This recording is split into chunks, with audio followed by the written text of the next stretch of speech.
Good day, everybody. It's Andrew here, and welcome back to my channel. We've got some great news regarding the next stimulus package and the potential to have another round of stimulus checks. Now, I know there's been a lot of drama regarding Joe Manchin, but the White House says they're not giving up, and Joe Manchin just said something that makes us think we do have a good chance of getting this done. So let's discuss the details, but before we jump into it, do me a quick favor, hit like, hit subscribe, and share this channel with anyone who you think might find this helpful. This is a community for seniors, and my job is to be a voice for you and make sure President Biden keeps his promises to increase Social Security benefits, increase SSI and ssdi, and even approve a specific stimulus check for seniors in this next stimulus package. Now, we know Bernie Sanders is trying to do a $1,000 stimulus check for seniors, but we've had a lot of trouble with Joe Manchin. Well, he just outlined the fact that he is willing to do the stimulus package if they change the way the rich are taxed in this current stimulus package. So let's discuss the details. Before we jump into it, let's do a quick update on daily trending news. Now, we've talked about this petition for a fourth round of stimulus checks, a $2,000 check, and we're about to hit 3 million signatures on that petition. This is a huge deal because the bigger this petition gets, the more we hear about this on the news. We've seen it on CNN. We've seen it on Fox News. We've even had President Biden and Vice President Kamala Harris acknowledge this petition. If you have 3 million signatures, this is one of the top most signed petitions on change.org. So when we have the pandemic getting worse with this new variant, we have over 3 million people signing this petition. And again, if you want to sign this petition, it's on change.org. Just Google change.org. $2,000 stimulus check. So we have Joe Manchin saying, if we do this, this, and that, he's willing to do the stimulus package. We have President Biden saying they're not giving up on negotiating with Joe Manchin. And then we have millions of Americans signing this petition to try and get a fourth round of stimulus checks. And of course, we have Bernie Sanders trying to do a specific stimulus check for seniors. Now, let's try and understand what the heck Joe Manchin is doing. A lot of people are saying that he is trying to cancel this next stimulus package because he really is not a Democrat. He's what they call a dino, which is a Democrat in name only. And I don't want to quite go that far, but it kind of makes sense because if you look back all the way to 2010 when he first ran for Senate in West Virginia, he actually basically ran under the premise that he was going to block everything Democrats were going to do. Let's take a look at this. See, his initial Senate run in 2010 featured a campaign ad effectively denouncing the Democratic Party. The spot showed Manchin shouldering a rifle and shooting a hole through a mock copy of Congressional Democrats' comprehensive energy bill. And he said, "I'll take dead aim at the cap and trade bill because it's bad for West Virginia." Manchin then broadened his message, pledging to get the federal government out of our pockets and off of our backs. So basically, he ran saying that he was going to block what the Democrats were trying to do at the time. So when you look back, he based his entire campaign on being a Democrat but blocking what Democrats want to do. Now, to be fair, he does mostly vote with Democrats. For most things, he tends to vote on the party line of Democrats, but a lot of big things he tends to block. And this kind of makes sense because West Virginia is a state where President Trump won the general election by 39 points.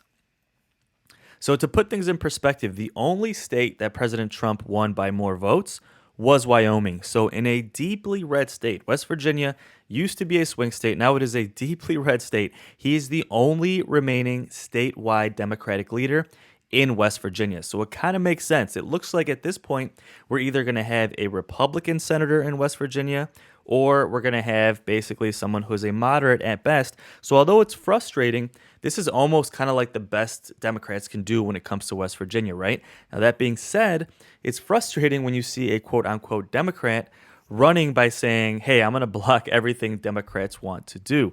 Now, a lot of people are saying when he says inflation is the main reason he's blocking this package, that is just a smokescreen. He's really just using that as an excuse, and he was planning to block the stimulus package this entire time. And liberals are frustrated because Joe Manchin basically promised to approve the stimulus check package when they did the physical bipartisan infrastructure plan. Remember, liberal Democrats originally said we're going to pair these two together. We're not going to vote to approve the physical stimulus plan unless the stimulus check package is coupled together and approved at the exact same time. Now, Joe Biden gave his word that he would get Joe Manchin on board, so liberals went ahead and approved the physical stimulus plan, and now Joe Manchin basically pulled the rug out from liberals and said, nope, we're not doing the American Family Build Back Better stimulus check package at all, right? So you can see why liberals are frustrated. They feel betrayed by Joe Manchin, but we just got breaking news that Joe Manchin has said if we change the tax policy in this stimulus package, we could probably get this stimulus package done. Then we have the White House saying that they're not giving up when it comes to negotiating with Joe Manchin and getting this stimulus package done next year. Of course, at this point, we're going to have to wait until January because Congress did take its vacation. Yes, despite not getting the stimulus package done, they're gone for about 10 days. The Senate will be back on January 3rd, and the House will be back a week after that. Now, Senate Majority Leader Chuck Schumer has promised to bring the bill to a vote immediately once they get back, but of course, this is going to have some changes. Joe Manchin said they're going to have to change the tax portion of the package, and then he'll most likely be on board. Now, does that include doing the stimulus check for seniors that Bernie Sanders wants to do? We'll have to wait and see. So we should have a lot of updates in the next couple of weeks. Don't forget to subscribe. I will keep you posted as things develop. Now, of course, with everything going on, liberals feel betrayed by Joe Manchin, saying that he pulled the rug from under them when he promised to approve the stimulus check package when they approved the physical stimulus plan. So if you'd like to stick around, let's take a look, see what progressives had to say regarding the fact that they felt betrayed by Joe Manchin, the pressure they're going to put on him now to still move forward with the stimulus check package, and what we expect to happen next. So let's take a look, see what progressives had to say. Let me know your thoughts in the comments, and I'll see you on the next video. We start with anger from moderate Democrats, progressives, and the White House after conservative Democrat Joe Manchin put President Biden's agenda in jeopardy. This was a moment many on the left long feared and some warned of. The evenly divided Senate means any single Senate Democrat can torpedo this bill. And Manchin dropping a bomb Sunday, telling Fox News that he is against the bill. Today, top Democrats are trying to salvage some sort of deal, and the White House is softening its tone after releasing a blistering statement accusing Manchin of betraying the president and Congress. White House Press Secretary Jen Psaki getting pressed today. Senator Manchin's version of events sort of differ from the White House's version of events. Do you regard his $1.8 trillion proposal as a non-starter, given that it excludes child tax credit?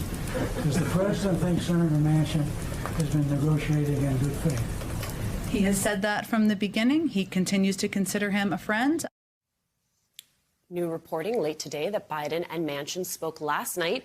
Biden seeking to restart talks on the plan for climate, pre-K, paid family leave, child tax credits, and more. Progressives are not holding back.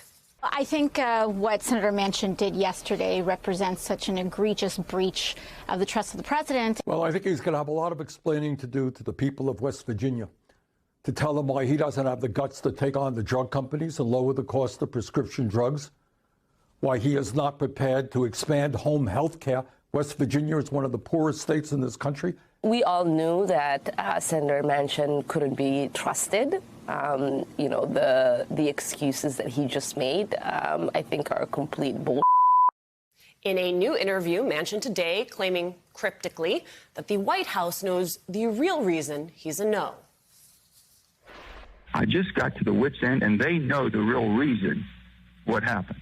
They won't tell you, and I'm not going to because. Wait. You say, wait. You said they know the real reason. They're not going to tell us. You're not going to tell us. What do you mean? What's the real? Well, the bottom line is there's basically, and it's staff. It's staff driven.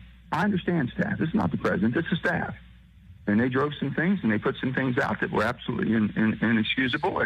They know what it is, and that's it. Today, The Hill reporting that Manchin was upset with what he perceived as, quote, incivility from the White House, despite Biden and White House officials holding numerous private meetings with him. There's also new reporting Manchin had some private concerns he might prefer to keep private. Manchin reportedly thought parents would waste the monthly child tax credit payments on drugs. He reportedly worried West Virginians were abusing paid leave, using it to go hunting during deer season. Manchin also takes home $500,000 a year from coal investments, which could have been hit by the legislation. Now, West Virginia is ruby red, voted for Trump by 40 points, but 68% of West Virginians support Biden's Build Back Better plan. And here's what some of them said today. It's inconceivable that at Christmas time, especially, that he would leave 350,000 children in West Virginia and their families without the certainty that they will have enough money to pay the Christmas bills. I can barely put gas in my car now as it is. So, I mean, any other drastic steps that would alter West Virginia at all right now is just, it's kind of scary. Senator Schumer today vowing to still bring the bill to the floor for a vote in January. Other Democrats are eyeing a slimmed-down package that Manchin might support, as the party hopes the gut punch to Biden's agenda is not its death knell. Joining me now, Pulitzer Prize-winning columnist for The Washington Post, Eugene Robinson, Democratic strategist and former DNC communications director, Xochitl Hinojosa. It is good to see you both. Eugene, I want to start with you. What does Manchin's bait and switch here mean, both for the Biden presidency and for the country? Well, first of all, this is not the first time Senator Manchin has moved the goalposts. And so, I wrote a new column on this and said his back must be sore from moving the goalposts so much. I mean, one of the things he's complained about is that it's not fully paid for over a full 10 years. And, it would be if he hadn't put the kibosh on the modest tax increases for corporations and the wealthy that President Biden and the vast majority of Democrats in Congress wanted in the first place. But he didn't want, and so they're not in there. So there's not enough money to pay for it all over 10 years. But that aside, and also leaving aside the fact that it does strain credulity a bit to, say that they're not being nice enough to me at this point. After all the private meetings he's had with the president, Lord knows they paid a lot of attention to Joe Manchin. All that said, where is Build Back Better now? And it's not entirely clear. The White House hopes they will be able to start talking again. It's not the first time Manchin has sounded like a no. It's the first time he came out and said, I'm definitely a no. So we'll see if that is any more permanent than his kind of no's that we've been getting all along. Not only did he say he was a no, he chose Fox News as his venue to announce that he was a no, which also feels as though there is a lot of subtext there. Yeah. Perhaps not subtext, just text. Sochi, I want to play this sound just for text. You. Yes, from Speaker Pelosi earlier today. Get your thoughts on the other side. Take a listen.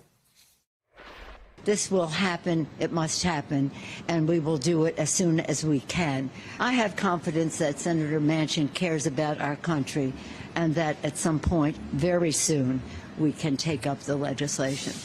I'm not deterred at all. Sochi, do you share her optimism that this bill isn't dead? Yeah, never bet against Nancy Pelosi. That is one thing I've learned in the few years that she has been Speaker of the House, and this is the second time she's been Speaker. But I want to also mention, to your point about Joe Manchin and the child tax credit, I think that what you're going to hear from groups and members of Congress is how this benefits West Virginians. It's specifically in West Virginia, over 90% of children would benefit from a permanent child tax credit. In November alone, about 300,000 families would qualify for that. So when you're talking about, whether this does anything for his constituents and why he's against it, I ask him to speak directly to his family members. And I think that in this whole argument, you're not hearing that this is about Joe Biden or Democrats or Joe Manchin. These are about the American people that are going to suffer because of one man's decision making. So yes, Democrats will pass this. It was so interesting to hear from those people in West Virginia on that exact point. Eugene, Senator Manchin has publicly said he's a no on the bill, claiming he doesn't want to add to the nation's debt. also citing concerns over inflation. Yet, Goldman Sachs lowered its 2022 growth forecast after Manchin said no to Build Back Better. This isn't about the economy, Eugene. You know that. I know that. So what is his thinking? Yeah. I don't know. I mean, it doesn't seem to be terribly clear thinking to me. There is, for example, there's a lot of stuff in the Build Back Better package that Manchin not only wants but needs. For example, just one small example, there is an excise tax that goes to pay benefits to coal miners who are disabled because they have black lung disease. That the current tax rate expires on December 31st. If action is not taken, the amount of money available for that program is going to be cut in half. Now, how can you take that back to West Virginia, a program for coal miners with black lung, and say that because they weren't nice enough to me or whatever the latest reason is. They name checked me, Eugene. They name checked me. Don't you understand how offensive that is? Yes, well, guess what? You've been name checked. I've been name checked. We've all been name checked at various times, and that's kind of part of being a U.S. senator. But my point is, there is stuff in there that he's got to have. So how does he sort of climb far enough down from the ledge he's now on so that he can get stuff that he really needs for his constituents? Right. I mean, Sochi, that is what Manchin is up against. Here's, as I understand it, and you'll tell me if I'm wrong, the challenge for Democrats, which is they still need his vote if this does go piecemeal. They still need his vote for voting rights, for filibuster reform. They would need his vote if there were to be a Supreme Court vacancy and then a nominee. What position does all of this put other Democrats in? Well, Democrats are frustrated, and rightfully so, because they want to deliver for the American people, and they promised it, and they ran on it, and they plan on running again in 2022. And so, yes, they will have to come back to the table. I think that you heard a very aggressive White House, but at the same time, they understand. Listen, he put a proposal forward. We don't have to go back to square one, but yes, there are a lot of things that we want to deliver for the American people that are non-starters for us. And so it's going to take longer than we expected. I don't necessarily know it's going to be done at the end of January here, but the hope is that he comes back to the table. We figure out what he is willing to pass as much as possible to help the American people, and then figure out what else we can do to provide relief for families in other ways.